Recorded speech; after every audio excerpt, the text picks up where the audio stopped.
Today, we're diving into an ancient prayer, one written right in the middle of a national crisis, Psalm 20. And what's amazing is that it forces a decision that's just as real for us today as it was thousands of years ago. It really boils down to this.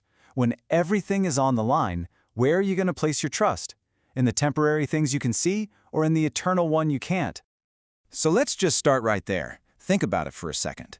When a crisis hits, what the psalm calls a day of trouble, what's your gut reaction? That first instinctive move. Where do you turn for help?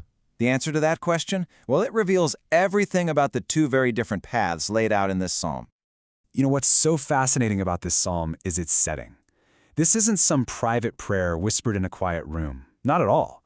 This is a public, powerful, collective cry for help. It's an entire nation praying together, praying for their leader, their king, as he's about to head into a battle that could literally decide their future.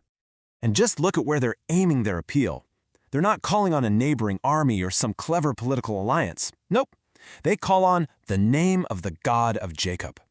They're appealing to his very character, to his history of being faithful to his people. They're asking for help to be sent straight from the sanctuary, right from Zion, which is God's dwelling place. Their entire source of help isn't horizontal, it's completely vertical. This right here, this slide, gets to the very heart of Psalm 20. It lays out two fundamentally different ways of thinking, two completely different systems of trust. On one side, you've got the world's default setting, trusting in what you can see, in human strategy, in temporary strength. And on the other side, you've got the believer's alternative, relying on an invisible power, a divine character, and an eternal security. All right, so let's dig into that first column for a minute. What does it actually mean to trust in the world's power? The psalm gives us a perfect, and I mean perfect, ancient example. Okay, so back in the ancient world, chariots and horses were the absolute peak of military tech. I mean, these were the tanks, the fighter jets of their day. They stood for raw military might, technological superiority, and all the political power that came with it. This was the stuff you could see, the tangible strength that nations bet their survival on. So let's make this personal. What are your chariots and horses today? I mean, really, they're the things you rely on for security and a sense of control. Maybe it's your financial portfolio, the latest and greatest tech, our national military power, your political connections, or maybe it's just your own talent and influence. These are the modern-day symbols of human power that we are all tempted to put our trust in. But then, the psalm just flips the script. It presents this radical alternative to all of that. It points to a completely different foundation for our confidence, one that has absolutely nothing to do with anything visible, temporary, or man-made. And this is the key. The contrast here is so important. It doesn't say some trust in chariots, but we have a vague belief in something else. No way! It's an active, deliberate choice. We will remember. This isn't a passive thought. It's a conscious decision to bring to the front of your mind who God is and what He has already done.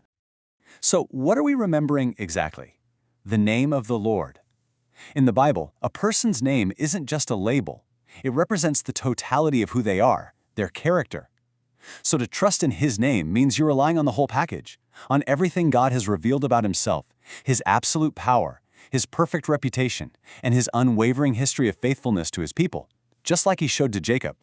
So, we've got two foundations of trust.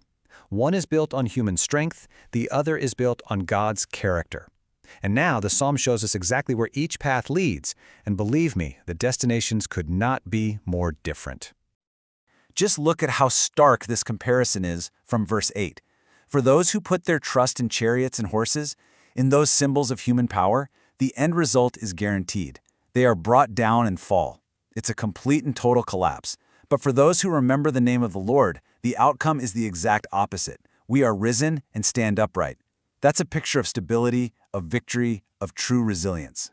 Okay, so understanding this choice is one thing. But how do you actually apply it when you're in the middle of your own day of trouble? Well, the psalmist itself gives us a really practical framework for making this choice real in our own lives.